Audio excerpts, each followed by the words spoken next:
Thank you, Dr. Veith. Good morning. It is good to be in Wisconsin.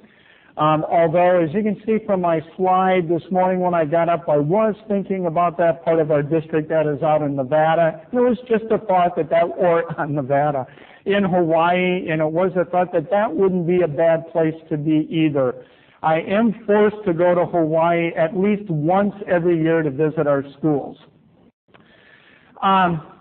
Just to tell you a little bit about myself, to give you an idea kind of what you are in for today in this presentation.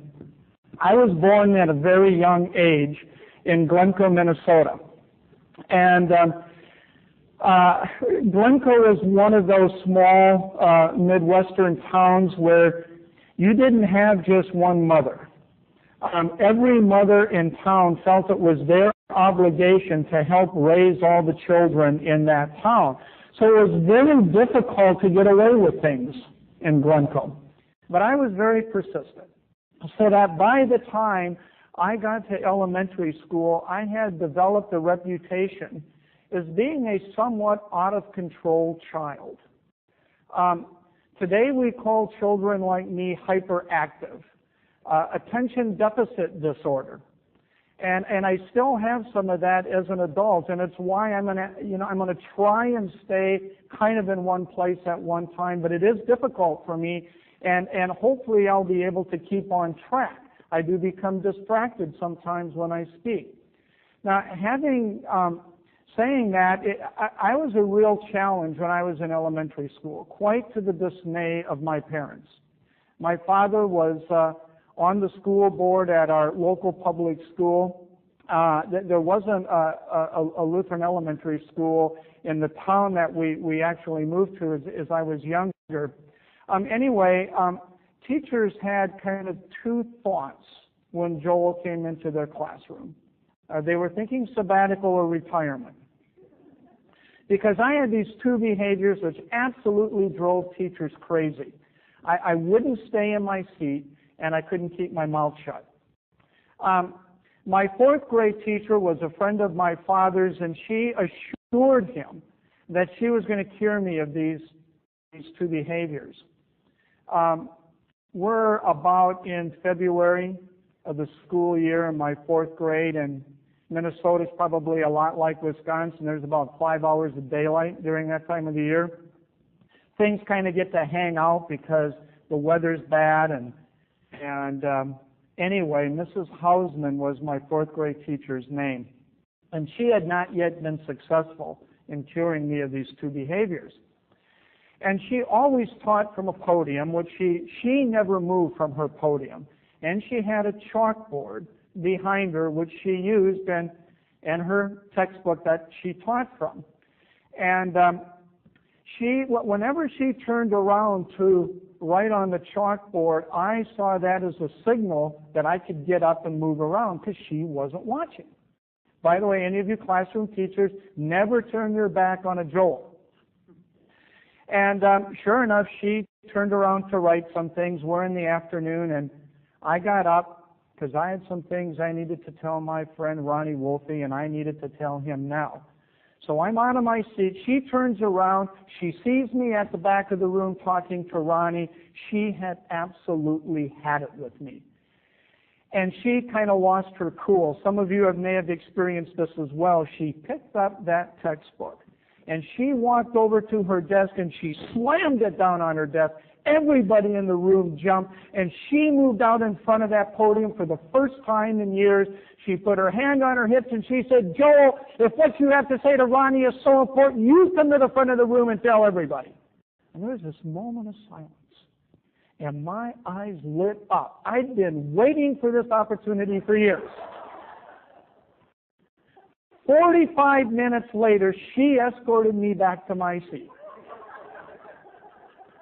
So if I start to go over time, Dr. Veith, please come up here. You can take me off. I won't be offended, but this is my element. I love talking to people about what I think.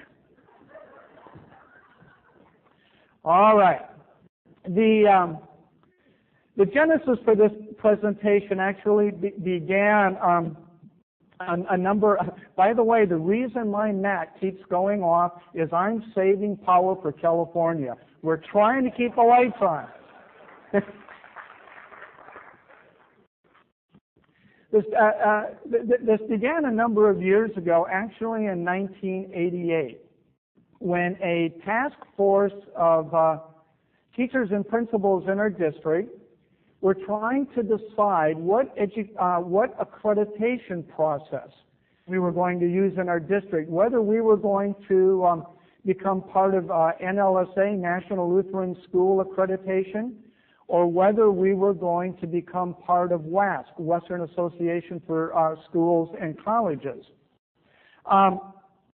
While questions surrounding that particular issue were fairly easily and quickly answered, the implications of adopting an accreditation process for our district wrought implications that were beyond anyone's imagination. Because as we and as our schools began to go through the accreditation process, we began to look at some questions that our schools hadn't been asking in a long time, if ever. And it basically went around the topic of why a Lutheran school. As our schools were preparing for accreditation, we needed to come to grips with why do we even exist? What is the mission and purpose of a Lutheran school? What differentiates a Lutheran school from other parochial, private, and public schools? There was certainly a feeling in our district among some that there was little difference between a Lutheran school and other private schools. In fact, one board member once said to me that the only difference between a Lutheran school and a public school in California was that Lutheran schools had devotions in the morning.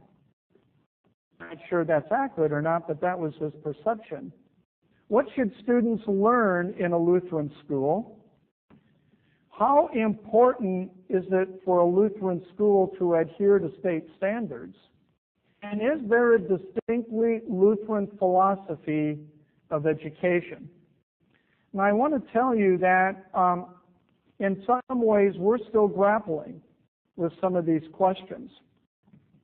One of the things we discovered as we were going through this process is that in many cases, in every one of our Lutheran schools, there were many times a number of different schools within that one school.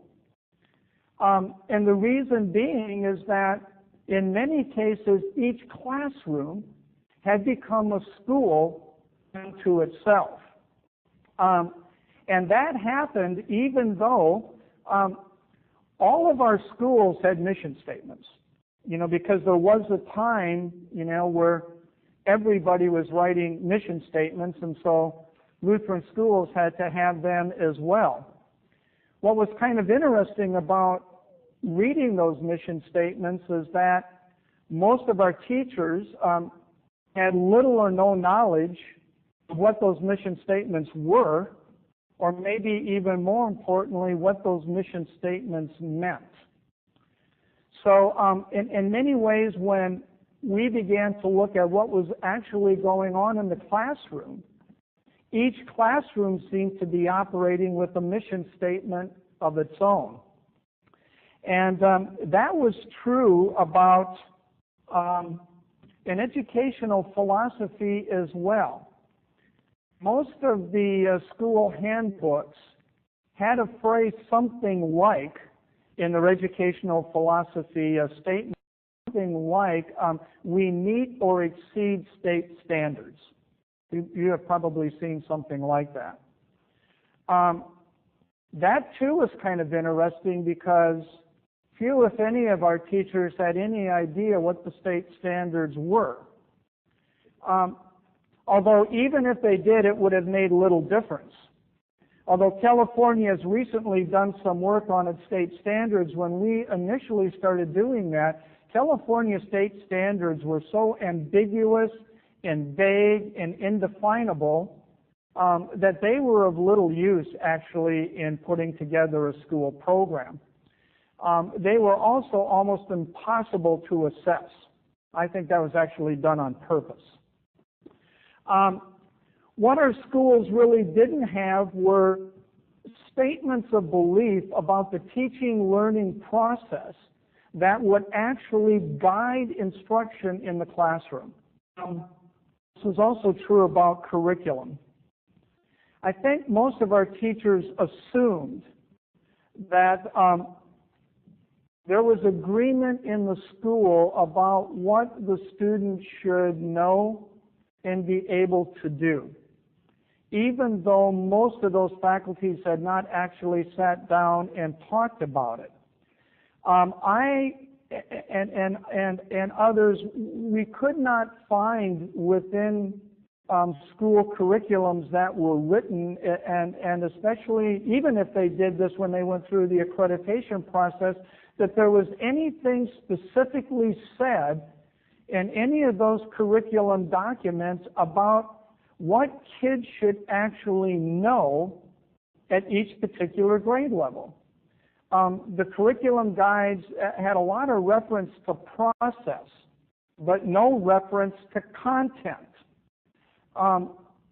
which left teachers in each classroom basically the freedom to decide what they were going to teach kids in terms of content, with little or no regard to what had been taught the year before, what was going to be taught in the future. They basically picked and chose this content from a variety of sources. It could be textbooks, could be based on what the children themselves were interested in. I think a lot of it had to do actually on their own knowledge that they brought to the classroom.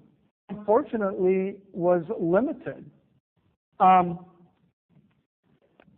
discovered that when talking with faculties about this is that most of the teachers didn't know what was being taught in the other grades. They only knew what was being taught in their grade. So it was also evident that there was a lot of repetition going on. Teachers could be teaching about dinosaurs because kids seem to be interested in dinosaurs. That particular unit might be going on in preschool and kindergarten and first grade and second grade and third grade, while other content was being ignored. Now, most of the teachers expressed little or no concern with this lack of coherency in their curriculum. They really felt that they were following best practices as they had learned them in college, at professional conferences, at our own district workshops, and as they had read about them in educational journals. As long as the kids were learning skills, especially things like higher order thinking skills, as long as they were becoming critical thinkers and problem solvers, as long as they were developing into lifelong learners, it didn't really seem to matter what content they knew. Some of those phrases I mentioned may be familiar with you. Those two, by the way, become really difficult to assess whether or not schools are really developing them. I think the decades-long, and I do mean decades-long, mantras of we teach children, not subjects, and knowledge is changing so rapidly that specific information is outmoded almost as soon as it had been learned, had wrought their intended effect.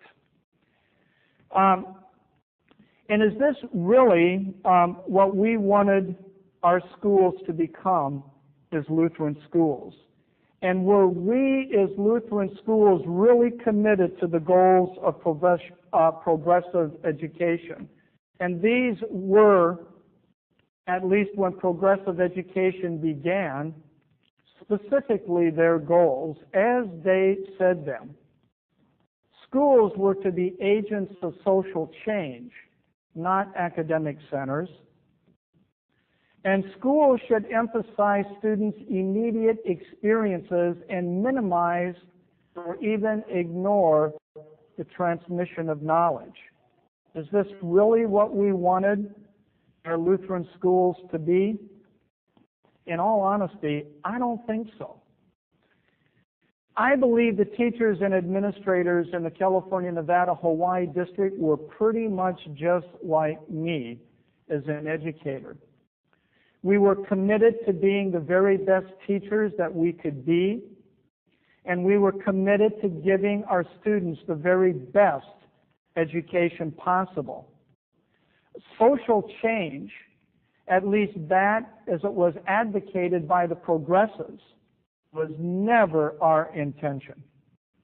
I think they were like me because they never questioned the research that supported the progressives' grab bag of educational innovation, today known as best practice. And an expert at one of our conferences would say, the research says, we accepted that innovation without question. After all, who were we to question educational research? They were like me because most school personnel do not understand the procedures of educational research. As a result, we were left to the evangelical arguments of the experts who would tell us what the research said and how it was to be applied in the classroom. Let's just briefly take a look at how this actually works. Educational research goes something like this. Step one is there is some preliminary research, or there are some observations or experiences, or there is a philosophy that begins the research process. Now, most of the time, for instance, in the preliminary research, that research has nothing to do with education. It may be medical research like the brain research that is going on today. It may be research that has to do with social interaction, from which cooperative learning grew out of.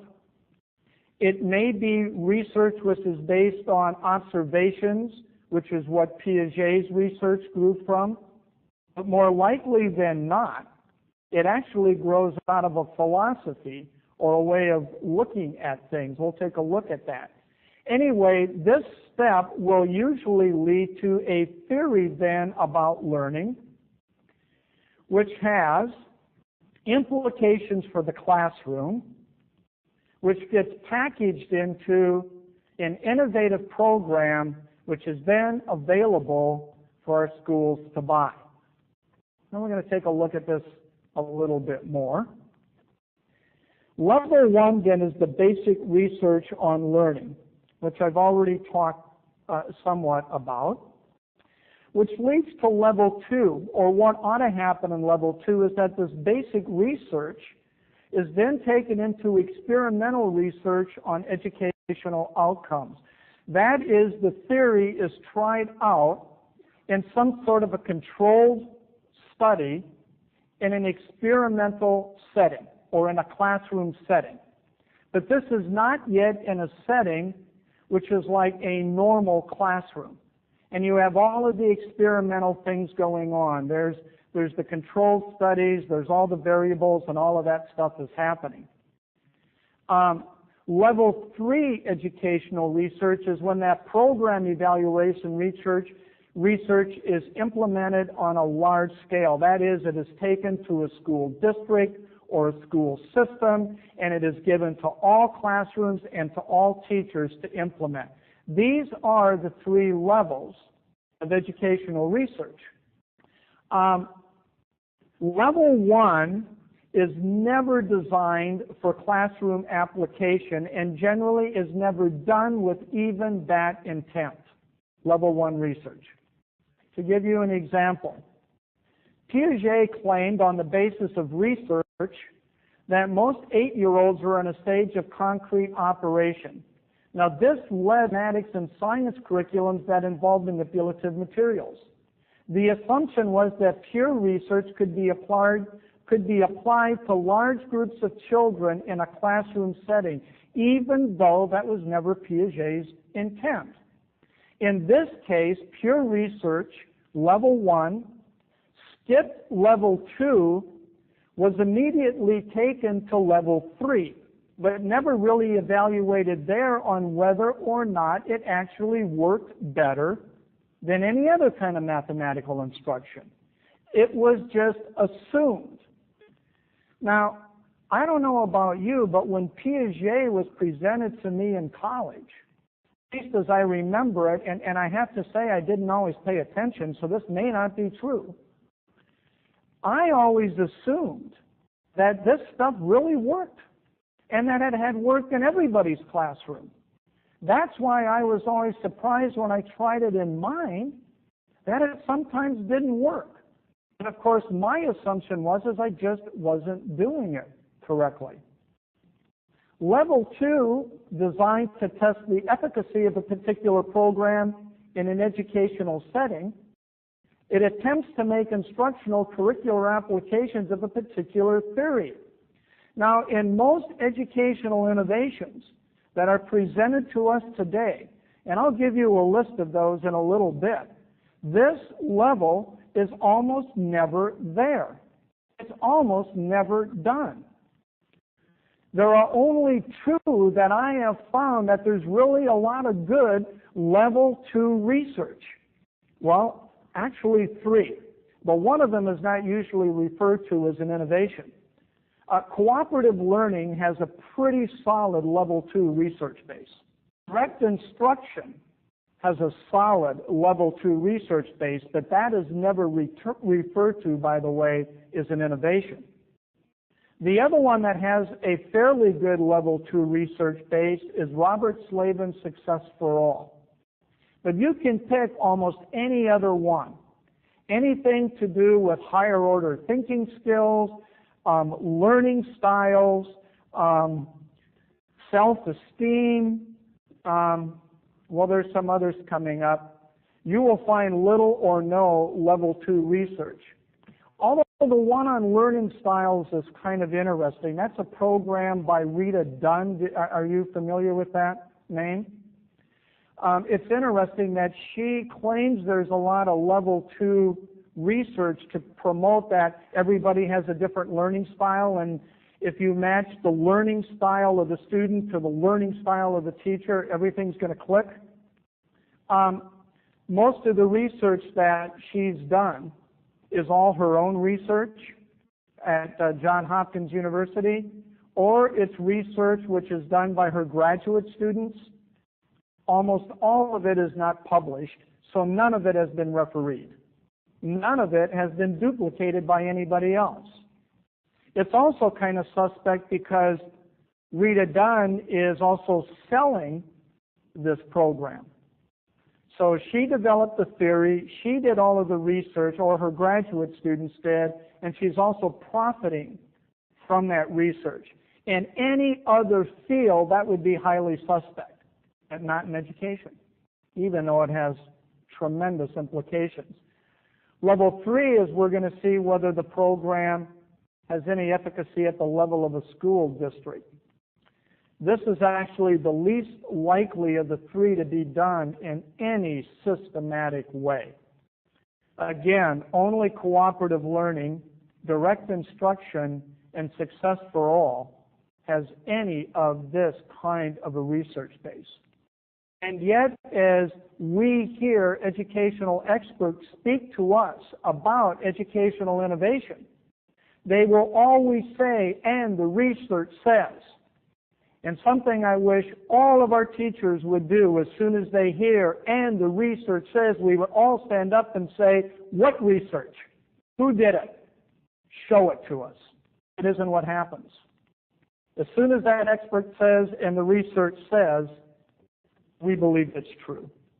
Another reason I believe our Lutheran schools in the California, Nevada, Hawaii district adopted so many of the progressive methods is that they have been presented to us as always the newest thing.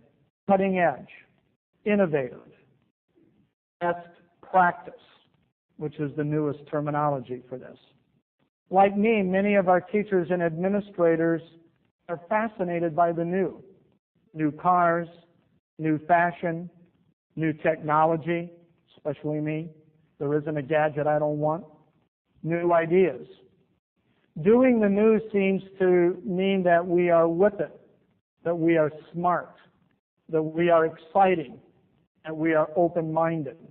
By the way, have you ever noticed that anybody who agrees with you is smart and open-minded, and anybody who doesn't is ill-informed and closed-minded? You know, not very many teachers that I've met in Lutheran schools today want to be old-fashioned. We want to be cutting edge. Well, how cutting edge is this stuff? This is how cutting edge it is. It's interesting that almost all of the progressive ideas, including any of the educational innovations promoted today, all go back to this man and his book about this fictitious boy. And just to briefly summarize what Rousseau wrote, is that he was trying to say and to convince his readers that human nature is innately good. No concept of original sin. In fact, he would say, or did say, that children are special beings with unique, trustworthy, even holy impulses. The only reason that children exhibited any bad behavior is because they hung around with adults. If we would just let children grow up on their own without any of the shackles of adults or civilization, they would grow up to be perfect people. Rousseau is the one who talked about the noble savage. He said that children should learn from experience in only natural settings. Does that ring a bell? That there should be no books, no imposed rules. Children ought to develop their own rules.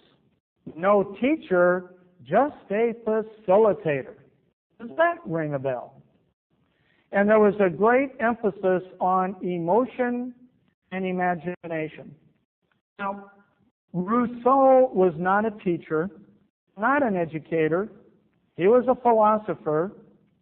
He was actually reacting to the Enlightenment because he was so disappointed with what had happened, and he abandoned all of his children. Yet we base today much of what we do in classrooms on this book. I find that incredulous. Now let's just look at some other heroes in education who were greatly influenced by him and lived during the same time. I'm sure you recognize this man, the father of kindergarten. This could have been written yesterday by the National Association for the Education of Young Children. To young plants and animals, we give space, time, and rest, knowing that they will unfold to beauty by law working in each. All training and instruction which prescribes and fixes, that is, interferes with nature, must tend to limit and injure.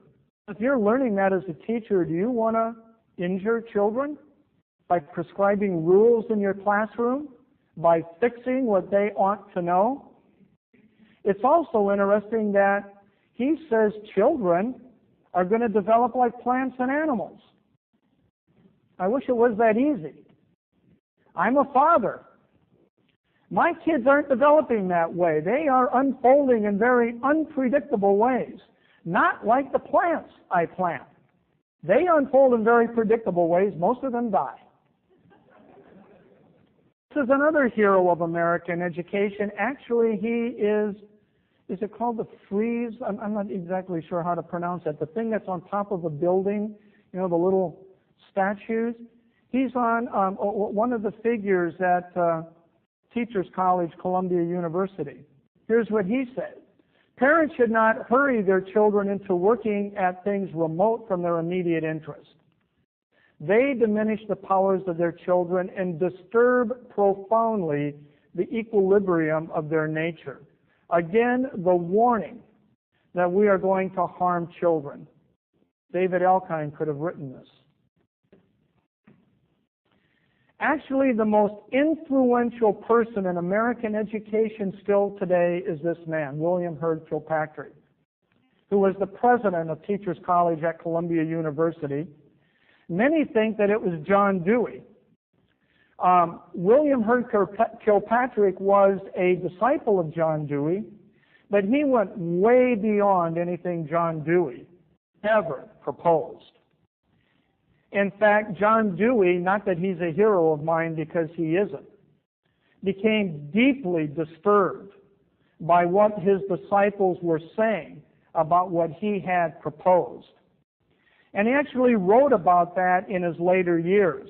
Unfortunately, while it was going on in the 20s and the 30s and in the 40s in America, John Dewey never stood up and challenged what these people were saying, even though he disagreed with them.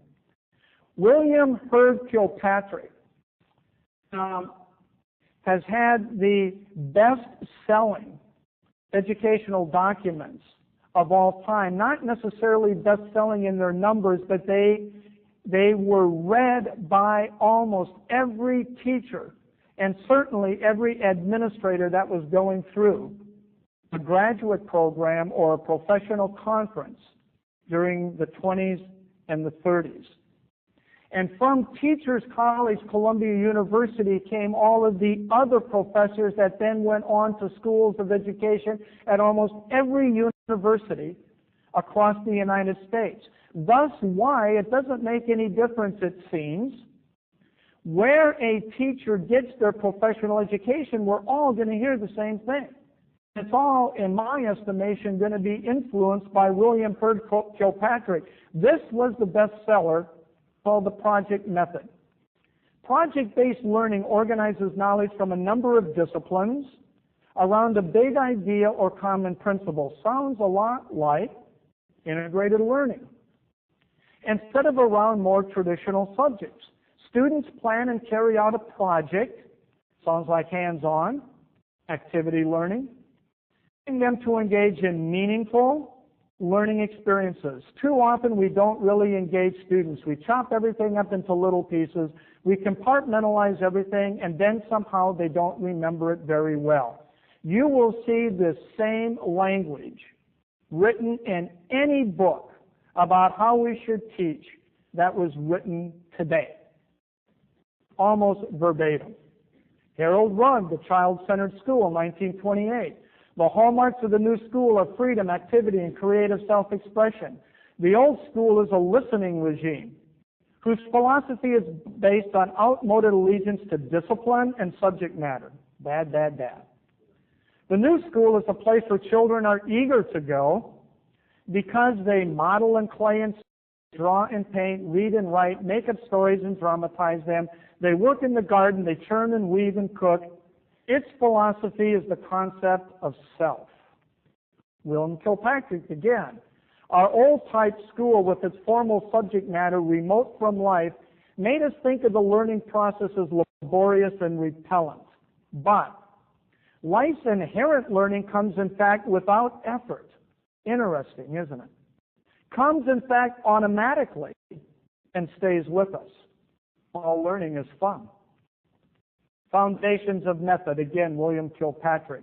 Knowledge is changing so rapidly that specific information is outmoded almost as soon as it had been learned. 1925. I hear that same thing repeated over and over and over and over. We don't need to worry about content because as soon as we teach it, it is outmoded. I think they're wrong. As far as I know, a verb is still a verb. Here are terms and phrases that were sprinkled throughout writings from the 1920 Romantics. I'm not going to read through all of these. Just take a quick look at those. Sounds like they were written yesterday, right? Some more. See anything new? This is the newest stuff. This is a book that's having tremendous impact in the educational world today, and I love the title. Now, how could you possibly disagree as a teacher with best practices? Who wants to use worst practices?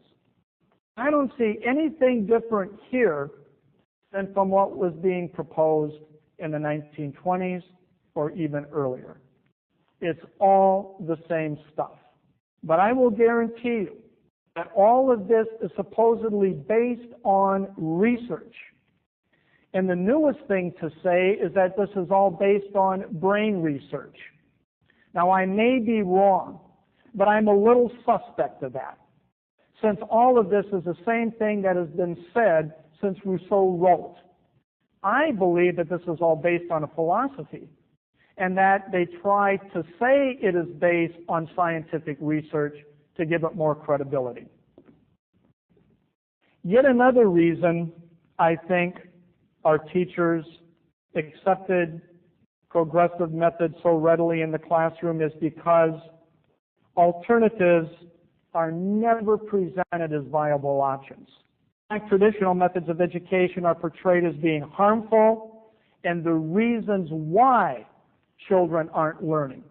Competition is bad, cooperation is good, book knowledge is bad, real-world, hands-on experience is good. Passive learning is bad. In fact, because you are sitting there listening to me speak, you cannot possibly learn anything. Active learning is good. Rote learning is bad. Constructed learning is good. Grading is bad. Authentic assessment is good. One-way instruction is bad. Social interactions are good. Individual disciplines are bad. Integrated subjects are good. Teacher-directed is bad. Discovery learning is good. Teaching is bad. Facilitating and mentoring is good. Specific outcomes are bad. Divergent outcomes are good. Linguistic and logical intelligence is bad. Multiple intelligences are good. These are never presented as anything that could possibly say that maybe both of these have some merit. Anything which is not part of the progressive agenda will not work, but even worse, it is presented to us as being harmful to children. And again, I say, who of us as teachers wants to be accused of harming children? I think another reason that our teachers grab onto these so much is actually being reflected in some recent research which the Lutheran Church Missouri Synod did on teacher satisfaction in Lutheran schools. I came here from a conference for ed execs in Oregon in which that research was presented to us. One of the things that teachers in our schools are asking for, these are practicing teachers in Lutheran schools, one of the things they are asking for is they want to be given methods of teaching that work. Now that's interesting, isn't it? It seems to say that what they are using isn't working. And so all of our teachers seem to be looking for that one holy grail that's going to lead them to the promised land. Of course, that holy grail is always one of the educational innovations. And they try them, and very seldom are they successful. But they're never given another alternative like classical education. It will never hit the radar screen, or even traditional education as we know it. These are just some more. Differing ability and effort is bad. Different learning styles are good. See, kids never fail to learn because they may not be trying. It's because we did not hook up with their learning style. Full class instruction is bad. Content is bad. Learning facts are bad. I want to close today, and I think this will pretty much get us back on schedule, although if you have some questions, I'd be happy to say them or to answer them. I'm going to say that, let's see, where is this? Well, I want to say that I am not completely opposed to progressive education. Progressive education has contributed to things that have benefited our school. Their interest in student motivation, I think, is worthwhile. Their interest in the general health and well-being of children is worthwhile. Neither, I guess, would I say that I'm completely in the camp of traditionalists. There are some things which have been associated with traditional education where if we only have our mind on subject matter and never consider to whom it's being presented, that is children, I don't think is necessarily good either. But I want to say that in the end, my heroes in education are people like E.D. Hirsch, William Bagley, William Harris, Isaac Candle, and Lester Frank Ward. All of them essentialists. And that's what I consider myself to believe. Because I believe there is a core of essential knowledge that must be transmitted to students, and it has to happen in the elementary school. I have found that as I say that, on my colleagues and other people in Lutheran schools today, that viewpoint is heretical. And I have to tell you that that befuddles me. I truly don't understand why that is. And I close with these words from Diane Ravitch, one other of my heroes in American education today. She closes out her book, Left Back, A Century of Failed School Reforms, saying this: a society that does not teach science fosters the proliferation of irrational claims. A society that turns its back on the teaching of history encourages mass amnesia, leaving the public ignorant of the important events and ideas of the human past and eroding the civic intelligence needed for the future. A democratic society that fails to teach the younger generations its principles of self-government puts these principles at risk. A society that does not teach youngsters to appreciate great works of literature and art permits a coarsening and degradation of its popular culture. A society that is racially and ethnically diverse requires a conscious effort to build shared values and ideas among its citizenry. And a society that tolerates anti-intellectualism in its schools can expect to have a dumbed-down culture that honors celebrity and sensation rather than knowledge and wisdom. Thank you very much for giving me this opportunity to talk to you a little bit about what I'm thinking about in education in Lutheran schools. I have to say that many of the other educational execs in our synod look at what I've been proposing in our district. Well, let me say, they find it very interesting that I would have the audacity think that our schools, or that I ought to be having any influence at all on what is being taught in our schools. One of our principals is here, and he could probably tell you that some of our teachers feel the same way. But I'm talking about it anyway because I believe it's critical to the future of Lutheran education, at least in our district. In my sectional, I'll be talking just a little bit more about the process we've been going through and how that has unraveled in our district, as well as why I ended up recommending the core knowledge sequence as the basis for the content that is being taught in our schools.